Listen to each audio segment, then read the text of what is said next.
ना तो तुम लोक में किसी के प्रसन्नता के लिए भी उपाय करो कि ये राजी हो जाए वो राजी हो जाए। सच्ची कहते हैं, एकमात्र भगवान का जिसने आश्रय लिया और भजन कर रहा है, उसके सिवा आप कुछ और उपाय करके लाख प्रकार से देख लो, कोई राजी नहीं हो सकता। लाख उपाय कर लो, ये अनुभव की बात कह रहे हैं, नहीं, आप फंसते चले जाओगे दूसरे के राजी करने में, और वो कभी राजी नहीं होगा। अगर राजी होने की बात है तो एकमात्र जो प्रभु का भजन करते हैं, ईमानदारी से जो धर्म में चलते हैं, वही राजी हो सकते हैं। प्रभु से विमुख को त्रिभुवन की राज्य लक्ष्मी मिल जाए तो भी वो राजी नहीं हो सकते। चाहे जितना आप उनके प्रति प्राण समर्पित कर दो, कभी राजी नहीं हो सकते। अगर ये बात याद रखोगे तो कभी दुखी नहीं होगे, क्योंकि आप गलती कर रहे हो। हमने उनके प्रति इतना किया, वो हमारे प्रति ऐसा नहीं कर रहे। तो पहले सत्संग में बात सुन लो और मान लो, अगर किसी के राजी करने के लिए आपने अपना अमूल्य समय दिया भगवत भजन छोड़कर, तो कभी राजी नहीं होगा। चाहे प्राण दे दो उसके प्रति तो भी राजी नहीं होगा। ये माया है। यदि अपनी निष्ठा में रहे, धर्म में रहे, भजन में रहे, तो सब राजी हो जाएंगे और तुम निर्भय हो जाओगे। और अगर दूसरे को राजी करने की कोशिश की, प्रभु का भजन छूट गया, तो तुम भयभीत हो जाओगे और वो राजी नहीं होगा। बिल्कुल परम सत्य बात, ये लिख लो, हृदय में लिख लो। ये अध्यात्म है, तुम्हारे बचाने के लिए है, तुम्हें सुख पहुंचाने के लिए है, तुम्हें जीवन मुक्त करने के लिए है। हे सखे, हे मित्र, ना जनरंजनम कुरु। लोगों की वृत्तियों को राजी करने में अपना समय नष्ट मत करो। प्रभु को राजी करने में अपने समय को सार्थक करो। तो जा पर कृपा राम की होई, तापर कृपा करे सब कोई। एक राजी हो गया तो विश्व ब्रह्मांड राजी हो जाएगा। और एक से विमुख होकर विश्व को तुम राजी करने की कोशिश करो, कभी राजी नहीं होगा। इसलिए न जनरंजनम करो, किसी की राजी होने के लिए अपने अमूल्य समय को नष्ट मत करो। धर्म पूर्वक व्यवहार करो और निरपेक्ष हो जाओ। राजी रखो हरिजू को, प्रभु को। न कुरु कदिंद्रियाणाम, इन दुष्ट इंद्रियों को मनोरंजन मत करवाओ। न कुरु कदिंद्रियाणाम, इन इंद्रियों को छोड़ो मत मनोरंजन करने के लिए। ये बहुत दुष्ट है, सच्ची मानिए। ये केवल हृदय जलाती रहती हैं, कुछ नहीं है पूरे त्रिभुवन में, कुछ नहीं है। एक भगवान के सिवा आनंद नाम की चीज नहीं है। मन मलिन है, इंद्रियां मलिन है, इसलिए आपको ऐसा लगता है इसमें आनंद है। नहीं, सच्ची मानिए, एक दिन जब आनंद का आपको अनुभव होगा प्रभु के जनित, तब आप देखोगे तो त्रिभुवन में कहीं कोई आनंद नाम की चीज नहीं। जैसे सुबह सूर्य उदय के समय जब हम गंगा किनारे चलते थे, तो आगे रेत में ऐसा भ्रम हो जाता था कि निर्मल जल भरा हुआ है। मरुभूमि में रेत में ऐसा लगता था निर्मल जल भरा हुआ है। पर जब ये लगता कि अब रास्ता बदलें, पर लगता चलो आगे तक चलते हैं, और जब जाती तो रेत मिलती तो लगता यहां तो जल दिखाई दे रहा था। सूर्य की किरणों से मरुभूमि में जल का भ्रम हो जाता है, तो मृग दौड़ता हुआ मर जाता है, लेकिन उसकी प्यास नहीं बुझती। ऐसे ही मेरी इंद्रियां, मेरा मन, इन दिखाई देने वाले सुखों में महान दुख है, ये जान नहीं पाती, और इनके भोगने में पूरा जीवन नष्ट कर देती। मनोरंजन, केवल मनोरंजन। मन 5 ज्ञानेंद्रियों के साथ भोगों में रंजन कर रहा है। कह रहे हे सके, ना कुरु कदिंद्रियाणाम, इन इंद्रियों को मत छूट दो, नहीं तुम्हारे जीवन को नष्ट कर देंगी। सदा विधेय बहुगंजनम, जैसे बने वैसे इनकी विषयों से प्रीति को तोड़ दो। हठ पूर्वक तोड़ दो, विवेक के द्वारा तोड़ दो, भगवत समर्पित करके छोड़ दो। जैसे बने वैसे इंद्रियों से भोग भोगने की लालसा, ये मिटा दो तो तुम मनुष्य जीवन का लाभ, भगवत प्राप्ति कर पाओगे। विधेय बहुगंजनम, बहुगंजनम जैसे बने तुमसे वैसे हठपूर्वक ज्ञान के द्वारा, भक्ति के द्वारा जैसे बने बचो, इन गंदी चेष्टाओं से बचो। ये मन इंद्रियां बहुत ही दुष्ट हैं, बहुत ही फुसलाकर पता नहीं चलता कि हमसे गलत करवा रही हो, गलत करवा देती है। हंसते हंसते खेलते खेलते अपराध बन जाता है, मन मलिन हो जाता है। पक्का समझ लेना, पहले उत्साहित करते हैं फिर ये डराते हैं। पूरे जीवन डर में जीना पड़ता है उसको जो अधर्माचरण करता है। कल्पनात्मक भय, सामाजिक भय, भागवतिक भय, कर्म का भय उसे दंड देता रहता है, तभी वो डिप्रेशन में पहुंच जाता है। बिना पाप कर्म के डिप्रेशन नहीं होता, ध्यान रखना। हमसे जब अशुभ कर्म हो जाते हैं और मेरा मन मलिन हो जाता है, तब चिंता, भय, शोक इनकी हो, ऐसे क्रम बाई क्रम, कभी चिंता में डूबा हुआ, कभी शोक में डूबा हुआ है, कभी कल्पनात्मक भय में डूबा हुआ है। वही मन जिसने इंद्रियों को उत्साहित करके पाप कर्म कराया, वही पूरे जीवन दंड देता है। इसलिए सदा विधेय बहुगंजनम, हे मित्र जैसे बने वैसे, पापाचरण ना होने पावे, इंद्रियों के मनोरंजन में फंसकर अपने जीवन को नष्ट मत करो। ये बहुत दुर्लभ देह है, इससे भगवत प्राप्ति कर लो। प्रणय भंजनम सर्वतः, किसी से भी आसक्ति ना होने पावे, किसी से भी ममता किसी से ना होने पावे। प्रीति करो सबसे, सब जीवन सो प्रीति, रीति निबाहत आपनी, श्रवण कथन परतीति, यह जो कृपा हरिवंश की। प्रियालाल के यश कीर्तन, यही हमारे जीवन। वाणी से उनके गुणों का कीर्तन, नाम का कीर्तन, श्रवणेन्द्रिय से उनके यश का श्रवण, नाम का श्रवण, और सबसे प्रेम का व्यवहार। ममता नहीं, ममता होती देह भाव से और प्रेम होता है भगवत भाव से। माँ में, पिता में, पत्नी में, पुत्र में, सब में भगवत भाव करो। ये भगवत भाव आपको जीवन मुक्त कर देगा। और ये केवल कोरी भावना ही नहीं है, सब में भगवान है। जैसे जितने भी यंत्र चल रहे हैं ये सब एक बिजली से चल रहे हैं, पर उसका यंत्र के कारण प्रभाव अलग अलग है। वही बिजली जब बल्ब में गई, हाइड्रोजन में गई, तो प्रकाश बन के चमक रही। वही बिजली पंखा में हवा कर रही, एसी में ठंडा कर रही, फ्रिज में और ठंडा कर रही है, हीटर में गर्म कर रही। बिजली के ये गुण नहीं है, ये यंत्रों के गुण हैं। बिजली तो एक रस सब में जा रही है। ऐसे कोई पाप कर रहा है, कोई अच्छे स्वभाव का है, कोई बुरे स्वभाव का है, ये सब शरीर और करण, इनके प्रभाव से परमात्मा तत्व निर्लेप सब में धारा की तरह प्रवाहित हो रहा है। जैसे हर यंत्र में बिजली ही बिजली है, पर उसका प्रभाव अलग है, ऐसे ही स्वभाव अलग है। परमात्मा सब में समान रूप से विराजमान है। हमें उस परमात्मा तत्व को मान करके प्रीति करनी। भक्त मान करके जानता है और ज्ञानी जानकर मानता है, बात एक ही होती है। ज्ञानी बहुत बुद्धि प्रधान होता है, इसलिए पहले वो तर्क के द्वारा उस तत्व को जानता है, तब मानता है। और भक्त भाव प्रधान होता है, हृदय प्रधान होता है, इसलिए तत्काल मानता है और मानकर जान जाता है। श्रीपाद कह रहे प्रणय भंजनम सर्वता, ममता किसी से ना होने पावे, सबसे भगवत भाव से प्रीति करो। हठम ना करो, मेरी बात मान लो, हठ करके हमारी आज्ञा का उल्लंघन मत करो। श्रीपाद कह रहे बड़े कृपालु हैं महापुरुष जन।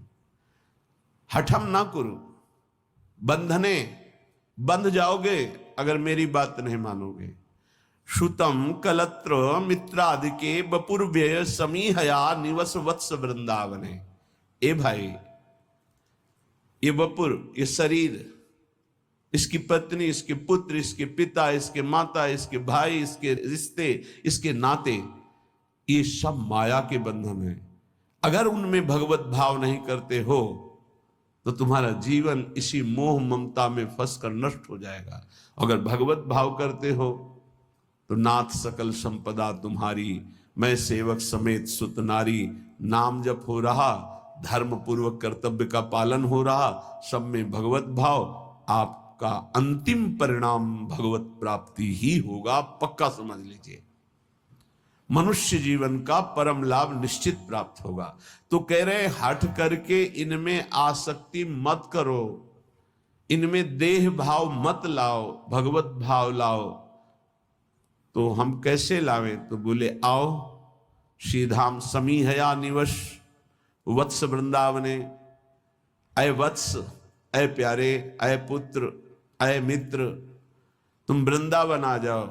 वृंदावन में तुम्हें रसिकों का संग मिलेगा और उस संग के प्रभाव से तुम सबसे प्रेम करो, लेकिन ममता किसी से मत करो, आसक्ति किसी से मत करो, मोह किसी से मत करो, खूब नाम जप करो। इसी जन्म में तुम्हें अनेक जन्मों के पापों का जो तुम्हारा संचित भंडार है वो सब भस्म करने का अवसर है।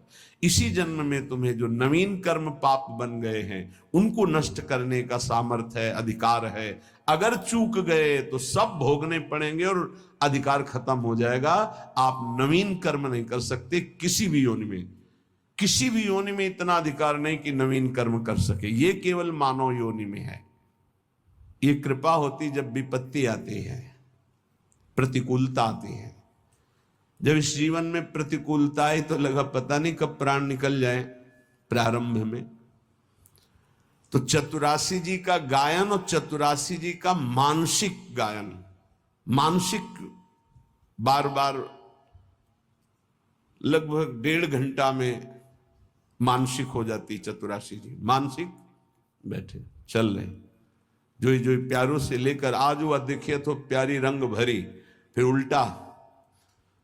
उल्टा चतुरासी जी आज हुआ देखिए तो प्यारी रंग भरी, छाण दे माननी मान मन धरी, नागरता की रास किशोरी, वृषभानु नंदिनी मधुर कल गावे। उल्टा ऐसे श्रीमद चतुरासी पूरा रमा दे। तो जानते हो उसका परिणाम क्या होता है? चतुरासी जी गा नहीं रहे, वो चल रहे। जैसे मंत्राकार वृत्ति ऐसे चतुरासी जी में भगवदाकार वृत्ति। एक एक अक्षर में श्यामा श्याम है, आप सच्ची मान लीजिएगा। सेवक जी महाराज देख रहे हैं, बड़े बड़े रसिक महापुरुष देख रहे हैं, कह रहे हैं श्याम श्यामा प्रगट प्रगट अक्षर निकट प्रगट रस स्रवत अति मधुर बानी, सोज बानी रसिक नित्य निस दिन रटत कहत और सुनत रस रीति जानी, ताहि तजी और गाँव कबहू न कछु प्राण रमि रही हरिवंश बानी। आप देखिएगा निहाल हो जाएंगे।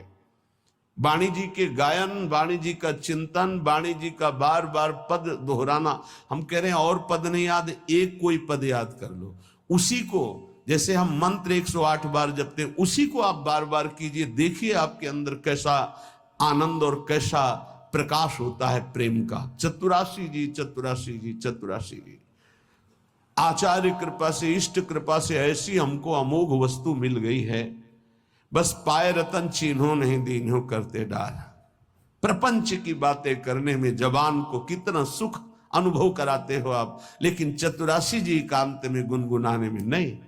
अगर हमें आचार्य कृपा से विरक्त मार्ग मिला है या वैष्णव धर्म मिला है तो हम उसमें अपनी वृत्तियों को समर्पित करें। हमारे पास ये बहुत बड़ी सामग्री मन को वश में करने के लिए।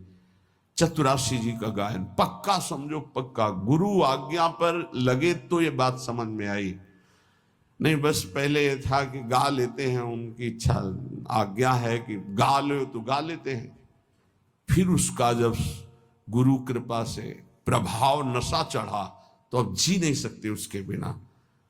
और जी क्या सकते हैं भाव, जैसे श्वास चल रही ऐसे ऐसे रुका तो कै वाणी हरिवंश की कै हरिवंश है, नाम इसके अलावा कोई आधार ही नहीं।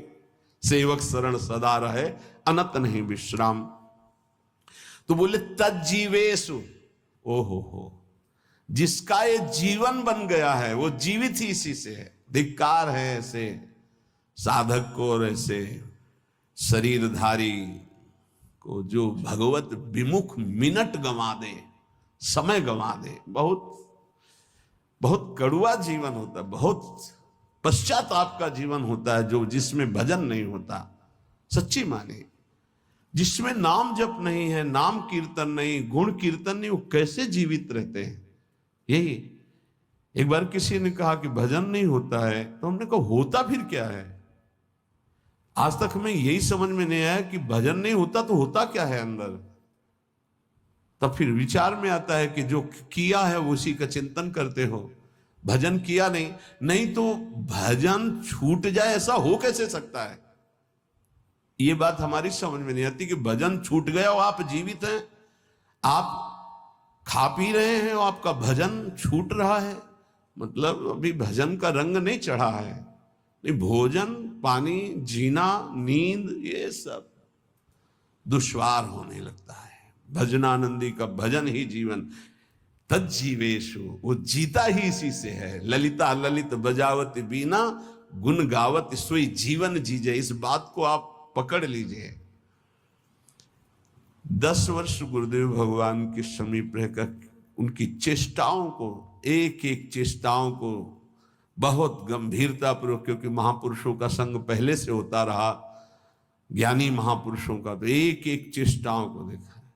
एक मिनट भी गुरुदेव कभी, एक मिनट भी कभी प्रियालाल से बिलंग नहीं। तुम भी अगर बिना सोचे समझे ईएमआई पे फोन, बाइक या तो दृष्टि कहीं और है, पता चल रहा है। प्रसाद पाके टहल रहे हैं तो लताओं की तरफ से देख रहे, तो गुनगुना रहे हैं, बस ऐसे अंगुलियां ऐसे ऐसे हो रही, पद चल रहा है। अगर मौन में है, गले में हरकत हो रही, यहां मंत्र चल रहा है एक क्षण के लिए भी। और नित्य पद के गायन करते हुए सब ठीक, 4 बजे से 6 बजे तक केवल पद गायन की सेवा थी, केवल पद गायन की। ब्रजनोत्तर बनी विश्वानंद, देख सखी राधा बन की लीला, बस एक शब्द जी, पूरा पद, फिर धीरे से एक शब्द। क्या इन पदों में महासुख है? मान लीजिए, आप औषधि मान करके इसको स्वीकार कर लीजिए। बड़े बड़े साधनाओं से जो लाभ नहीं मिलता, चतुरासी से विश्वास कीजिए। नाम बाणी जहां श्याम श्यामा तहां, नाम बाणी सुनत श्याम श्यामा सुबस, नाम बाणी निकट श्याम श्यामा प्रगट, तज्जीवेशु च वर्णयन समरसई संभूई संतर्कयन। बार बार लीलाओं का गायन करो, नाम कीर्तन करो, और समरसई, बहुत समझने की बात करें, समरसई संभूई संतर्कयन, अपने रस वाले ही रसिक का संग करे। समरसई संभूय संतर्कयन, तर्क का त्याग करके अपने ही रस के रसिक का संग करें। और सब संतों की हम सेवा करेंगे, सब संतों को प्रणाम करेंगे, सब संतों के भाई वचन निकल रहे हैं सुनेंगे, लेकिन अंदर से हम मानेंगे और उस पर आचरण उतारेंगे तो अपने रसिक गुरुदेव के वचन। सम रसई इष्ट मिले और मन मिले, मिले भजन रस रीति। ये बहुत पकड़ने की बात है। आगे कह रहे संतर्कयन। काचे धर्मी प्रकरण में श्री सेवक जी महाराज कह रहे हैं कि जो कच्चे हैं, अभी पके नहीं हैं, जिनमें कचाई है, वो कैसे होते हैं? बोले श्री हरिवंश धर्मिन के संग, आगे ही आगे जो रीति बखानत, आपने जान कहे जो मिले मन उत्तर, फेर चवगुण ठानत। जाके बैठ गए।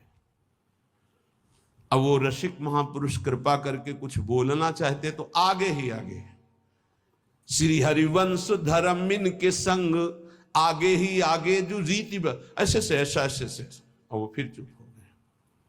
वो कृपा करके आपको अमृत देने जा रहे थे, आप बीच में तर्क करके आपने उस अमृत की धारा को रोक दिया, तुम्हारा दुर्भाग्य। बोले कच्चे होते हैं, ये पक्के रसिक नहीं है, कच्चे रसिक हैं। क्या वो एक शब्द बोले या 4 शब्द बोल दिए, ये दिखाने के लिए कि हम बहुत विद्वान हैं, आप जो बोलना चाहते हैं उससे आगे भी हमको ज्ञान है। लेकिन आपको ये पता नहीं कि आपको केवल शब्दों का ज्ञान है, वो शब्दों में डूबकर उसका साक्षात्कार किए हुए हैं। उनको बोलने दो। वो जब शब्द बोलेंगे तो तुम्हारे हृदय में साक्षात्कार करने की योग्यता आ जाएगी, चुप रहो। लेकिन वो देहाभिमानी, वो कच्चाई उसको चैन से नहीं बैठने देती, वो आगे ही आगे फर्राटे भरने लगते हैं, ऐसे से ऐसा, ऐसे वो शांत हो जाता। घाटा हो गया हमारा। सेवक जी कहते हैं वैसे तो बड़े अनन्यता की बात करेंगे, और बैठत जाए भी धर्मिन में तब बात धर्म किए को नानत, काचे धर्मिन के सुनो छंद, धर्मी धर्म मरम न जानत। थोड़े से लाभ के लिए दूसरों की सभा में बैठ करके, थोड़े सी सम्मान के लिए अपने इष्ट से अलग दूसरे का खान पान तो कीजिए रसिक मंडली माय, जिनके और उपासना तहां उचित ध्रुनाए।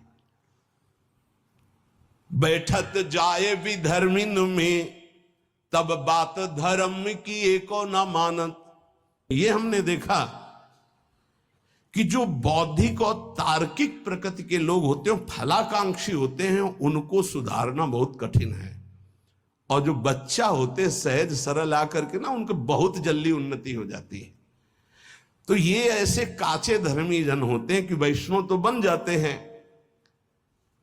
और अपने को अनन्य कहते, पर बैठत जाए भी धर्मिन में तब बात धर्म की एको न आनत। अब कहां गया तुम्हारा अनन्य धर्म, कहां गया तुम्हारा भाव? ये कच्चापन छोड़ दो तो प्रिया प्रीतम तुम्हारे हृदय में हरिवंश प्रताप से उदय हो जाएंगे। ये हरिवंश धर्म के सिद्धांत का वर्णन करने वाले श्री सेवक जी महाराज कह रहे हैं, तो बातनी जूठनी खानी काहे मुख देत प्रसाद अनूठो ही छाड़त, ग्रंथ प्रमाणी के जो समुझाइए तो तब क्रोध रार फिर मानत। हमारे माई श्यामा जी को राज, ठीक है, बोले, तिलक भी लगा है, कंठी भी है। ये प्रत्यक्ष की बात करें। रात्रि के शयन के बाद टिकिया का प्रसाद इतनी छोटी छोटी, कभी मिला होगा आप लोगों को, देखा होगा प्रसाद श्री जी के शयन भोग का बाद में बटता है, छोटी छोटी टिकिया, ऐसे बड़ा सौभाग्य होता है।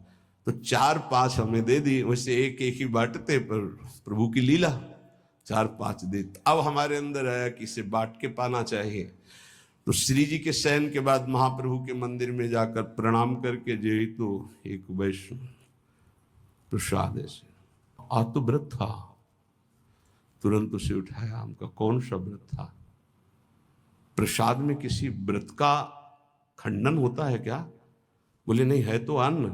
तो उनका आज प्रसाद नहीं है, अन्न है, तो कल प्रसाद कैसे हो जाएगा? ये बहुत हृदय में जलन हुई और नियम लिया, आज के बाद बिना मांगे किसी को प्रसाद नहीं देंगे। अगर कोई मांगेगा भी तो अधिकार देख कर देंगे, नहीं तो नहीं देंगे प्रसाद हम ऐसे किसी को। तो बोले बातनी जूठन खान कहे मुख देत प्रसाद अनूठो ही छाणत। वैसे तो बहुत बातें बुलाएंगे, लेकिन गुरुजनों की, रसिकों की जूठन की अनन्यता नहीं है, श्री जी की जूठन की अनन्यता नहीं। ये देखो वृंदावन प्रेम रस है,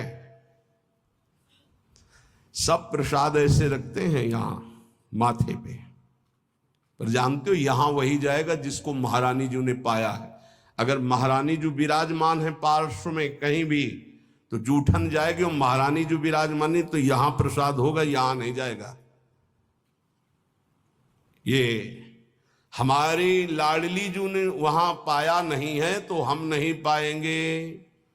बोले लालजू ने तो पाया है, तो हमारे लालजू वहां हो ही नहीं सकते। राधा संग बिना नहीं श्याम, श्याम बिना नहीं राधा नाम, छिन छिन प्रति आराधत रहीं। हमारे जुगल कभी एक क्षण के लिए बिलग हो ही नहीं सकते। जहां प्रियाजू वहां लालजू, जहां लालजू वहां प्रियाजू। श्री विठल दास जी द्वारिकापुरी में राजा के संग थे, सूबेदार पद में थे, राज्यपाल थे, पूरा राज्य उनके शासन में, राजा के अधिकार में थे। तो राजा के इष्ट देव थे द्वारिकाधीश, द्वारिकाधीश के रोज दर्शन करने जाते थे जब वहां रुके हुए थे, पर ये नहीं जाते थे। जहां राजा उधर गए तहां अपने राधा वल्लभ जी की छवि हरिवंश महाप्रभु की जो विराजमान थी बस उन्हीं के परिचर्या और भोग लगाना और पद सुनाना, फिर समय ही